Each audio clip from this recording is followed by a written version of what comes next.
Hello, everyone. I'm excited to talk to you guys today.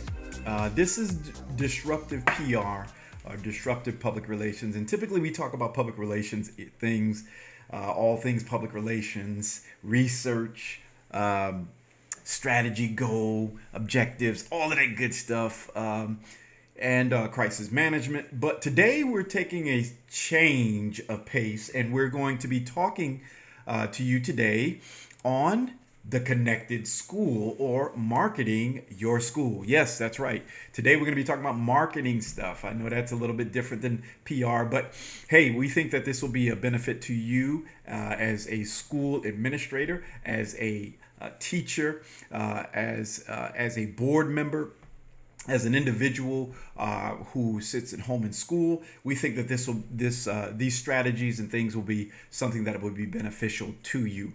And so my name is Ken Dixon. I serve as the Vice President for Public Relations and Communication for the Texas Conference. And I'm excited about all things public relations and marketing. So let's jump into our presentation today, which is called the connected school. So marketing your vision. So I wanted to just kind of give you an insight and overview of what we are talking about and how it can benefit what you are doing today. What are some of the benefits that you receive today? And so let's jump into this. All right.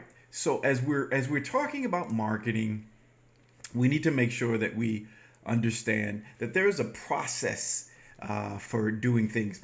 And many of you may already know that I happen to enjoy certain things. And one of the things that I like are these wonderful quotes. Is one that's from Les Brown that says, too many of us are not living our dreams because we are living our fears. We are fearful about certain things, and so therefore we tend to disregard them or not move in that direction. Well, hey, guess what? We're not going to do that today. We're going to talk about moving our schools forward in marketing. One of the other things you may know about me is that I'm also a pastor, and happen to pastor for over almost 20 years now. And so therefore, I've got to bring you some insight from the scriptures. Isaiah chapter 55, verses 8 and 9, it says, "For my thoughts are not your thoughts, nor my ways your ways, saith the Lord. For as the heavens are higher than the earth, so are my ways higher than your ways, and my thoughts than your thoughts." So in other words, God has plans for us. And as long as we continue to trust him, he will be able to guide our thoughts. Now, I mentioned to you that I like quotes. I mentioned to you that I was a pastor and I love the scriptures. But there's another thing that I love.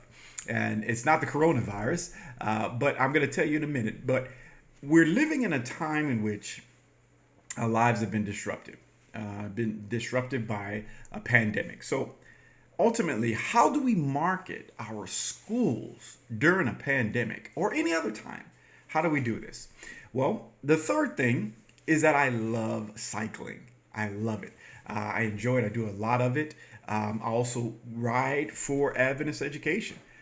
Raising funds for school scholarships for students. And so I've been doing this for many years. This is actually going on my 7th year of putting together a multi-day ride for Adventist education. But cycling is one of those kind of sports that you have to understand the nuances of it. And so if we're looking at social media and we're looking at cycling, we have to understand that these things have to go together. You have to use the right gear, the right tools in which to make the right moves. So we need to ask ourselves 6 questions, and we need to answer them. Before we think about moving forward with our school, we need to make sure that we're asking the right questions. Now, as I mentioned before, in cycling, you have to have gears, you have to have brakes, you have to have a chain, you have to have a bike.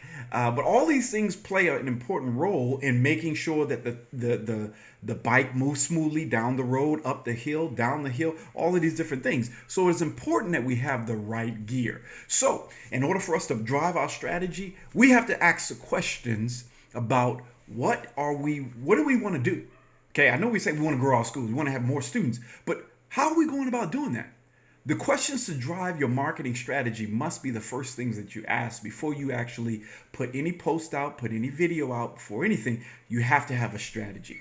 And so with that, our marketing strategy, it should support our vision, our objectives, and relationship through online engagement.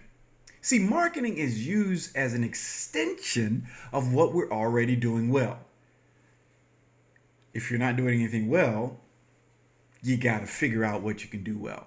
It also helps to build and amplify our voice. So what are we doing well and how are we amplifying that voice? That's what we need to do. And do we understand the people that we're looking for? I know we're saying that we want anyone between kindergarten or pre-K through 12th grade, but listen, think about it for a second. You have to know who you're really looking for and understand what they're looking for in order to drive a marketing strategy. So, questions that we need to ask here's the first one. Only we. All right, so here's the question.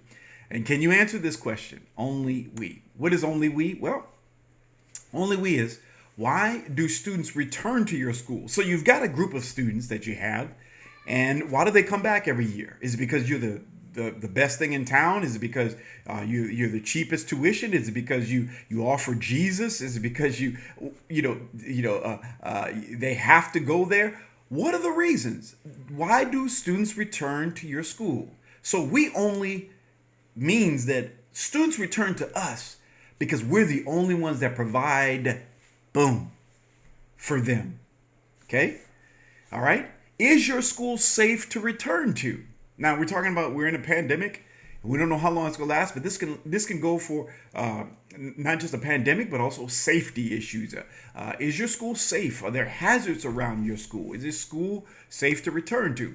Is your school a place of relevant and innovative learning? In other words, are we still doing worksheets as a way of buying time? No, we've got to move past that because students are learning in such a different way. And there's so many things that are coming at them. So we have to be innovative about our process in which we're teaching. Now, one of the things that I did not tell you in the beginning also is I actually taught in Adventist school for a number of years, from pre-K to 8th grade, did that a number of years, and then did high school, and then I was a chaplain for the whole school, which is K through 12. So I know where you are, and I know some of the frustrations and struggles you're going to do, but you got to remain relevant and innovative in your teaching because they love you. All right. Is that why they love coming to your school? Only we're the only ones they love. You've got to actually answer these questions about your students. And are they emotionally attached to you? In other words, do they do something? In other words, the parents went to the school, the grandparents went to the school's named after them. Is there an emotional attachment that connects them to you? Were you their first teacher? Whatever it is. Were you the first school in their neighborhood that reached out to them? Whatever it is, you have to answer these questions. Okay? Number 2, can your school nurture and sustain a marketing revolution? Because this is really hinging on success or failure. Okay? Is your school ready for it? Can your school sustain a revolution, a marketing revolution? Or is it one of the next best things out there and you just want to try it? Well, your budget, your team, your content, and your vision will not determine your success if you don't have a school culture to sustain and nurture this change. Let me make it clear to you. If your home and school, if your school board, if your teachers, if your constituent church that's connected to it is not ready for the cultural change that will happen for a marketing strategy, you can't move forward. And it has to nurture that change even when there is change that happens because of turnover, because of a new pastor being brought in, a new home and school, a new board chair, a new principal, new teachers. It has to be a strategy that is ready for sustainability, and is a culture in which can nurture that change. In other words, it's ready for greatness, or is it stuck in mediocrity? So you have to ask yourself the question: Is your school ready for this? Is the culture around your school ready for this change? All right. Now, when you're thinking about this, you also have to think, is your school ready to go live? For example, does your school need to fix some things on inside or the outside of the school before you start telling people about itself? Okay. Now, there's some things that you have to deal with is cosmetically, your academic approach or your look, your branding of your school. Are you offering the option of online and in-person education? Now, I know you probably say, whoa, no, we can't do that. We can't. You have to offer it because of the time in which we're living in. That's being relevant and innovative. I know it's a struggle, and we pray and hope that someday that we will be over this pandemic. But right now, there are parents that are still concerned. And so therefore, we must offer online as well as in-person education for this sustained change that we're looking at. All right. Third thing, are we a conversational brand? In other words, people talking about us. Okay. We're halfway through our process here. Number 3 is, are we a conversational brand? Are people talking about us in a good way? Because they can be talking about us in a bad way. Okay. This is the why statement. Okay. So why do you exist?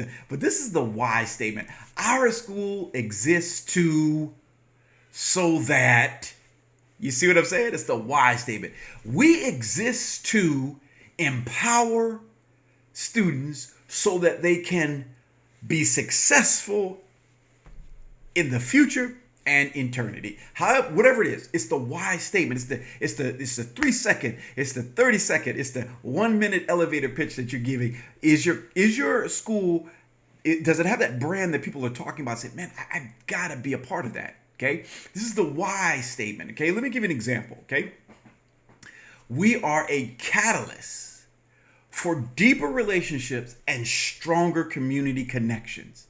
That word, it's the catalyst, or we are the champions. It's the power word that you're using to become a conversational piece for people who are looking and seeking for a deeper relationship, a deeper community connection with your school, and for the students to have that as well.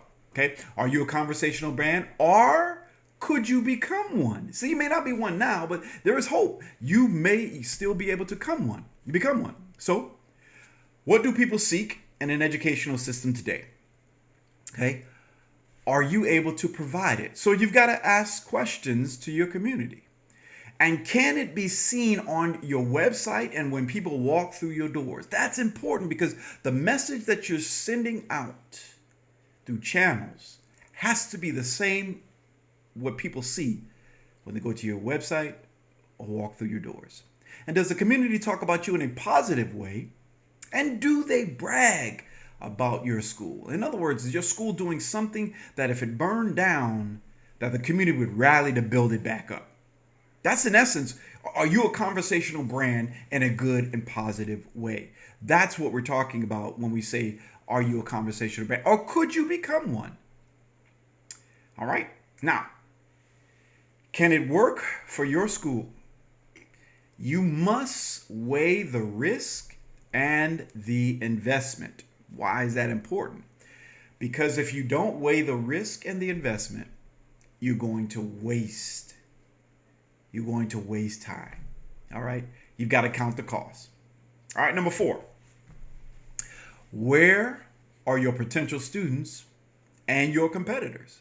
So you really have to know what's going on. So you have to know who your current students are, your potential students are, and where your competitor is getting students from. So what does this mean? It means that you have to do an integrated marketing communication strategy. And that's what we're talking about. Okay, integrated means that you have all of these things that come together and integrate. So first thing you need to do is you need to identify who your publics or who are your audience. All right.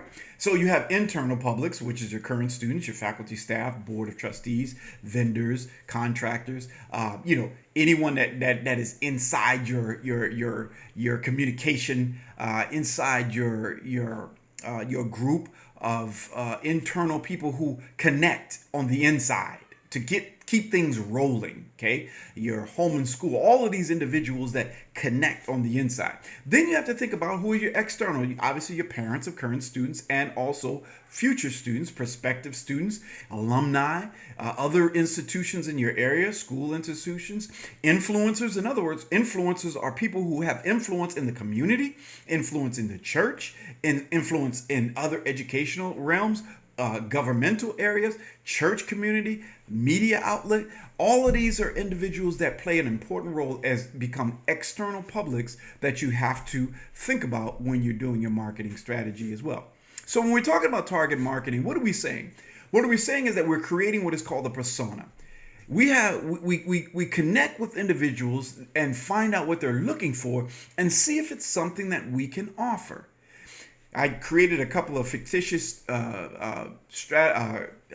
personas here just to give you an idea of what that means. And basically what you're saying is that there may be someone in the community that has come to your website, come to a program that you've had at your school, that has connected some way, somehow, or they may have a local business and you may have, gone to the local business. And let me tell you how this works, is how you get this information is that you may overhear a conversation about a parent saying that they wish they had a better school for their child to go to.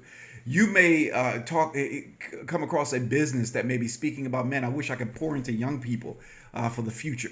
That's how you create a persona. And you create these fictitious individuals and what they're concerned about with. So for Frank Castile, he's concerned with declining educational opportunities, and he wants a healthier lifestyle, but doesn't have much time. Enjoying going online in the evening. He's a big sports fan. So does your school offer any kind of sports program? Do they offer any health programs? He may feel like there's decline in education. So therefore, you may offer something that says, hey, we want to help promote education. All right. And then there's also Mary Lewis, who is a single mom, and she's a manager at a local Walmart. But guess what? She wants her kids to be in a school, a Christian private school environment. That's almost a gimme to you. She tends to favor quality over economics. In other words, she's willing to pay for something that's good. So now you've got to tap into that to see. Now, how would you get Mary's information? It may be as simple as doing a survey in a community, doing an online survey targeting your area. It may be that you partner with Walmart or something and say you want to have some educational opportunities for their employees. The sky's the limit. But that's how you create this. So developing a targeted persona for current, prospective students and local target businesses can help you build on your local, on building up your marketing strategy. All right, so as we mentioned before, creating this persona concept, it's almost as though you're developing a persona for the current and also prospective students, clarifying messaging to the intended audience. So in other words, you want to make sure that you're targeting the right people when they're looking for what you're selling, and also providing something that will meet their need. Now, where are your potential students and your competitors? Well, after you have studied your potential students and competitors, you got to ask yourself this question. How can you stand out? What makes you different? Because guess what? When you're different, people take notice. And we have a different system. All right? You got to use data. Data-driven recruitment is key. In other words, if people are fed up with public school, or people are fed up with other private schools, use the data to find out how many people are looking for a better option. Or if people are looking around, you can go to on social media and type in, private schools, or start typing in Google private schools and see some of the questions that Google generates. Here's the key. Google uses the data of people searching to find out the questions that they're asking online. Because once you know the questions, then you can have the answers on your website or in your marketing material that Google will ding and put you up at a higher rating. That's just a little commercial break for you. That's a whole nother segment on digital marketing. But using the data is key for success. All right. Now, what does this mean? It means that you're making long-lasting connections, and you're taking individuals, you're turning them from strangers online into evangelists. You're turning strangers into friends, and turning friends into members, and you're turning members into evangelists. Let me go back to that. You're turning strangers into evangelists, strangers into friends. Okay? You're taking friends and turning them into members, and then you're taking members and turning them into evangelists. So you're taking strangers, making them members of your school, and then they become evangelists to win other people. That's what it's all about. All right, number 5. What is our source for rich content? Obviously, it's stuff that we create. What is it? All right. So we need a rich source of content to fuel our marketing strategy. So what does this mean? We must lead with value. What are people talking about when it comes to education? How can we lead with value? You can find what people are talking about in education online, and you can lead with value. You can add to the conversation. Lead with value means that a potential student or family is seeing clearly that you can do what you can do for them, and you can do it. Okay? So what do we mean by that? We use the 90-10 rule. We provide 90% of giving value and 10% asking for something. So in other words, if people in your community are talking about how the curriculum it teaches things that are immoral, then you talk about how your school has a moral curriculum that builds people up. If there are people that talk about, there's bullying going on in school, you talk about our schools offer a place where students can grow free from X, Y, and Z. These are the things you provide those things, but you don't ask them to come to your school. You just tell them about, you read a great article and you share it on your website. Maybe create a blog post on your website about quality education or education in your area. Some of the great minds of education said that these are some of the key things that you need for education. Those are the things that people, you start providing value, then they start looking and say, okay, if they provide value, then they must know what they're talking about. So let's look into it. And then that's when you say, why don't you join us? Where do you find individuals on social media? You share it on Facebook, Twitter, YouTube, anything. All of the resources are out there. And you can curate information from other people that have written great articles, repost it, tweet their name, say, hey, this is a great article. Our school enjoyed it. We're using it in civics class. We're using it in math. We're using it in history. You can do those things, and those influencers who are writing those things will become, hey, these guys are tagging me. Let me see what they're about. And then there you go. All right. So where can we, as mentioned about the rich source of content and social media, but we have to go in depth. All right. We have to be searchable, we have to quotable, and shareable. So in other words, we're creating things that goes in depth. It's not surface foolishness. We're searchable. So in other words, people can find it. Quotable. So in other words, they can say, so-and-so school said da da da da da. It's something like, ooh, you can make a t-shirt out of it. It's shareable. People are talking about it. They want to let others know about the rich stuff that you're sharing. All right. Oops, went too fast on that one. Number 6. What does success look like? The last key here. Okay. So we have to have a way of measuring things, because if we don't have a way of measuring things, then we don't know if we've measured, we've actually hit the mark that we created. Okay. So what does success look like? Whatever you said in the beginning, it needs to look like conversions. In other words, more people visiting your website. That may be a success marker. Okay, shares on social media. They may be sharing some of your content more and more, and you're starting to see the increase of things that you're sharing. Once again, you're sharing value, so therefore people are willing to share it. Likes and engagement on social media. That may be one of your measurements that you're doing. It may be also new students. Okay, hey, guess what? You may be doing all of that, and you end up with new students. Why? Because you've led with value, and you've done the hard work. And so therefore, once you move forward, the fruit will come. All right? Success. What are your expectations? What are those expectations that you have? Are they realistic? Come on now. Don't say we want to increase by 50 students. Now, that may happen, but you've got to really be we got to really be working that strategy, because if you just throw it out there and hope that somebody's going to bite, it's not going to work that way. Okay? Is it achievable? You created a strategy. Is it achievable? So in other words, don't go for the touchdown, get the first down. All right? There you go. Focus. Is it focus? In other words, when people want to share other things and go on tangents in other areas, hey, bring it back and say, listen, we want to make it we want to make it focused on what we're doing. All right. Now, we're talking about what we can do.